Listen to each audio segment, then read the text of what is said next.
Masih lagi bersama kami dalam Apa Khabar Malaysia, dan kali ini kami ingin berkongsi kepada anda tentang bagaimana usahawan muda terutamanya SME dan sebagainya untuk memperkasakan penjenamaan anda, bantu anda daripada segi pemasaran, desain, buat video dan sebagainya. Dan untuk itu, tanpa membuang masa, jom kami perkenalkan kepada anda semua tetamu kita di studio bagi membincangkan tentang DDEC, Perkasa Penjenamaan Usahawan, bersama dengan Ketua Pegawai Eksekutif Aizuddin Mohamad dari Malaysia Design Development Center DDEC. Terima kasih Encik Aizuddin kerana sudi bersama dengan kami. Okey, sebagai pembukaan, mungkin nak terangkan kepada semua yang sedang menonton ketika ini, Pusat Pembangunan Reka Bentuk Malaysia DDEC ataupun Malaysia Design Development Center, fungsi dia dan peranan utama. Okey, terima kasih kepada bernama untuk slot pada pagi ini. Saya mewakili DDEC atau DDEC. Mengucapkan terima kasih. Fungsi utama DDEC ni, nanti sebelum tu maybe saya cerita sikitlah latar belakang DDEC ni. So DDEC ni sebenarnya di bawah anak syarikat Majlis Amanah Rakyat, MARA. So Majlis Amanah Rakyat, dan kita DDEC ni di bawah naungan Kementerian Kemajuan Desa dan Wilayah, KKDW.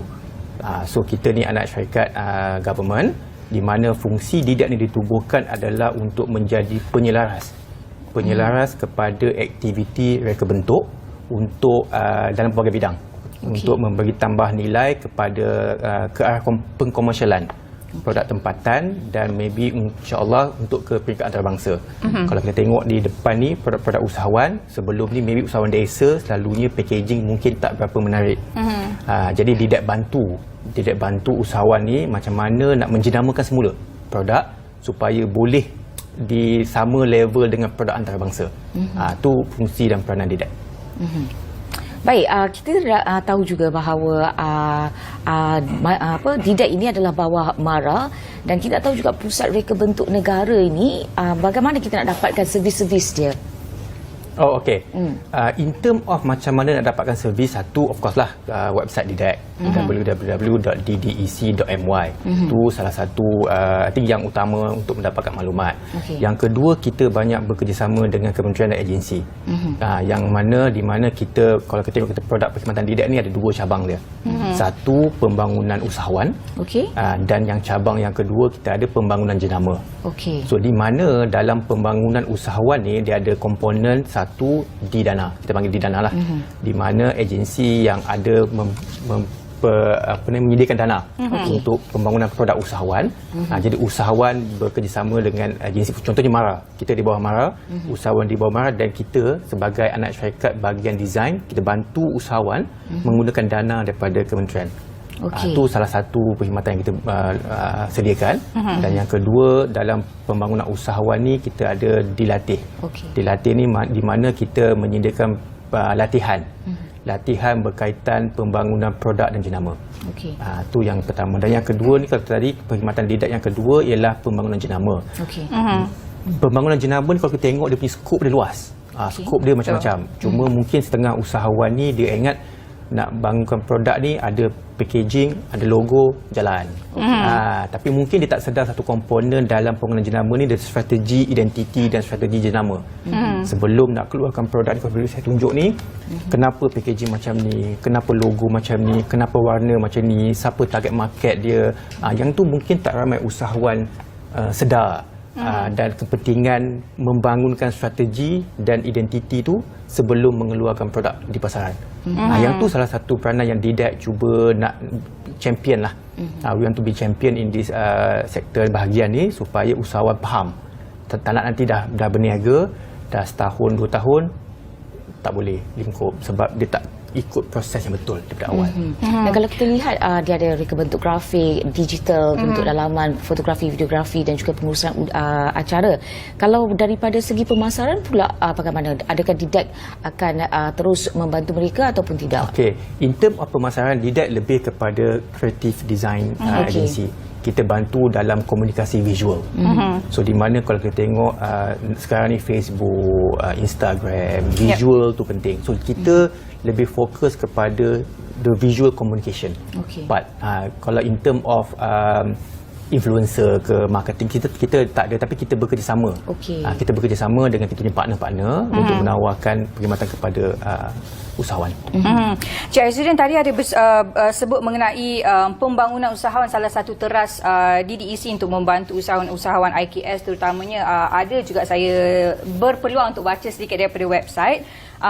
Program kerjasama dan juga usaha sama industri. Mungkin Cik Azzuddin boleh terangkan sikit macam mana DDEC membantu usahawan-usahawan untuk mungkin berkolaborasi dengan pakar-pakar industri dan sebagainya? Okey. Untuk sekarang ni kita ada program yang kita tengah jalankan dengan Malaysia Airport. Malaysia MAHB, di mana projek ni kita namakan projek Sense of Malaysia. Sense of Malaysia ataupun kita panggil SOM, Sense of Malaysia. So projek Sense of Malaysia ni di mana kita bagi peluang kepada usahawan desa, usahawan yang tidak berkemampuan untuk nak mempromosikan produk dia ke peringkat lebih tinggi international. Di mana kalau kita tengok usahawan desa ni kadang nak masuk supermarket susah, nak masuk ke kawasan-kawasan yang a bit high end susah. Jadi di mana dalam program dengan MAHB ni, MAHB dan DDEC menyediakan platform is like macam a retail store, konsep outlet di 6 lapangan terbang antarabangsa.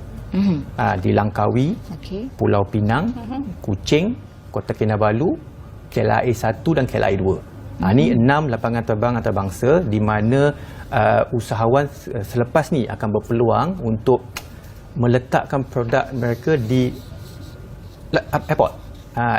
That's one of the platform yang kita sediakan kepada usahawan. Dan program kolaborasi ini berapa lama ia berlangsung? First outlet dah dibuka di Langkawi bulan November. So baru 2 bulan. Program ni baru bermula. Program ni baru bermula. Sebenarnya dia berjaya lancarkan bulan 11. Outlet yang pertama di Langkawi dan selepas ni Pulau Pinang. So Pulau Pinang tu dijangka I think kuarter kedua lah. Pembinaan dah nak siap, cuma nak masuk produk tu kuarter kedua. Di mana saya nak buka peluang ni untuk tawarkanlah kepada usahawan-usahawan IKS. Di mana kalau ada yang berminat untuk menyertai program Sense of Malaysia ni, bolehlah hubungi DDEC dan kita akan tengoklah, the proses panjang. The proses pemilihan tu panjang because dia melibatkan dengan Malaysia Airport. So kita nak pastikan produk yang diletakkan di Sense of Malaysia ni produk yang berkualiti. Ada halal, ada all the certification yang barcode supaya nampak international lah. Baik. DDEC ataupun DDEC lah sebagai salah satu pemain industri yang terbabit dalam kita nak memperkasakan industri kecil dan sederhana ini. Mungkin Encik Azzuddin boleh perjelaskan apakah antara pendekatan yang diambil untuk kita nak approach business ataupun usahawan-usahawan IKS ni? Kita banyak buat pendekatan lebih kepada kerjasama dengan kementerian dan agensi. Sebab sebagai anak syarikat MARA, of course kita kena ikut the agenda daripada Bumiputera MARA. That's one of the thing yang kita buat. So kita bukannya kita buka peluang kepada semua, tapi ada kriteria dia yang kita perlu penuhi supaya untuk membangunkan I think bumi lah. Sebab kita anak syarikat MARA, so kita lebih memfokuskan kepada Bumiputera supaya agenda Bumiputera, memperkasakan Bumiputera tu diperkasakan dengan lebih hebat lagi. So kebanyakannya jawapannya kita lebih kepada kementerian. Kita bekerjasama melalui kementerian. Baik. Dan kita nak tahu juga tentang program Empower NCER Kemahiran dan Keusahawanan ini. Bagaimana ia membantu memilih usahawan dan sebagainya. Program NCER ni pun yang latest lah. Yang latest DDEC buat, kita bukan ayat lancarkan lah. Kita dah mulakan 1 Disember. Program ni selama 2 tahun. Di mana program Empower NCER ni di bawah kerjasama dengan pihak berkuasa pelaksanaan Koridor Utara, NCIA. So dia lebih kepada sebelah Northern lah. Di mana program yang Empower ni kita sebagai penyedia perkhidmatan. Penyedia perkhidmatan untuk 9 daerah di Perak. 9 tu iaitu Mualim, Bagan Datuk, Hilir Perak, Batang Padang, Perak Tengah, Kampar, Kinta, Kuala Kangsar dan Hulu Perak. Okey, so ni 9 daerah di Perak di mana objektif utama program ni untuk menyediakan kemahiran dan keusahawanan. Okey. Tu yang dia punya keyword dia, kemahiran dan keusahawanan. Golongan sasar pula yang kita target kepada B40. B40 yang berumur 18 ke 15 tahun 18 ke 50 tahun. Okey. Tu umur dia. Golongan belia, wanita, orang asli dan graduan yang tidak bekerja. Okey. Tu kita punya golongan sasar. And then apa kita punya KPI untuk program yang Empower NCER ni ialah kita target kepada golongan sasar ni supaya satu, sama ada sebelum ni dia tak bekerja. Okey. Tapi bila dia menyertai program kemahiran dan keusahawanan ni, habis program dia boleh bekerja. Okey. Disebabkan dia ada some knowledge, skill yang dia belajar dari program ni. Okey. Apa yang akan difokuskan dalam program ini? Ilmu-ilmu untuk reka bentuk grafik ataupun bagaimana? Okay. Dia untuk program NCER ni dia lebih special sikit. Dia bukan kita fokus kepada reka bentuk saja. Okey. Dia kepada, kalau boleh saya kata, pembangunan modal insan. Okey. Di mana usahawan kita akan buat, dia ada fasa dia. Okey. Fasa pertama ni kita panggil profiling. Okey. Profiling, tim didik akan pergi ke kawasan-kawasan 9 daerah ni, kenal pasti peserta. Daripada peserta, contohnya ada dalam, kita total sebenarnya kita latih 3,350 dalam masa 2 tahun. Wow. Tahun pertama kita kena latih dalam 1,350. Okey, so fasa pertama profiling ni kita nak kenal pasti usaha-usaha apa yang ada di kawasan, contohnya Kuala Kangsar. Okey. Labu Sayong ke Laksa ke Penang, apa yang di kawasan tu. Daripada situ kita akan bawa masuk tenaga pengajar yang expert untuk ajar di spesifik golongan sasar ni. Bukannya kita nak ajar buat packaging design, tu selepas. Okey. Mula-mula tu kita kenal pasti siapa kita punya target market kita yang nak ajar ni. Kita latih. Dan kemudian kita masuk under penjenamaan. Mungkin dia nak buat kedai gunting rambut. So didak masuk under penjenamaan. The logo design dia, the outlet design dia. So tak semestinya packaging saja, services dan produk pun boleh. Baik, banyak lagi sebenarnya kita nak berbincang ataupun bertanyakan dengan Encik Aizudin berkenaan dengan Didak dan apakah antara usaha-usaha lain yang dijalankan oleh Didak untuk membantu usahawan-usahawan IKS. Tapi sebelum tu kita nak berhenti berehat untuk seketika. Jangan ke mana-mana, kita akan kembali selepas ini.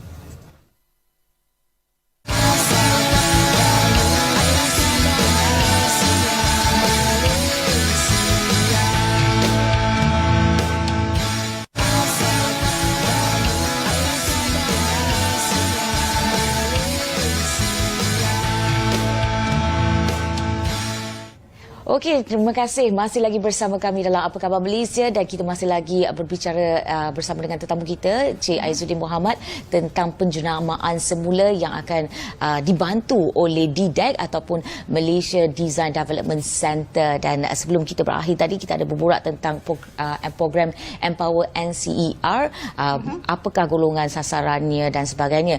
Okey, sebelum kita nak bercerita lanjut, kita nak tahu juga program ini, kita dah tahu apa yang akan siapa yang akan dipilih dan sebagainya. Namun kita nak tanya, berapa lama daripada seorang tu mendaftar untuk program SOM ataupun program NCER ini untuk berjaya masuk ke fasa seterusnya?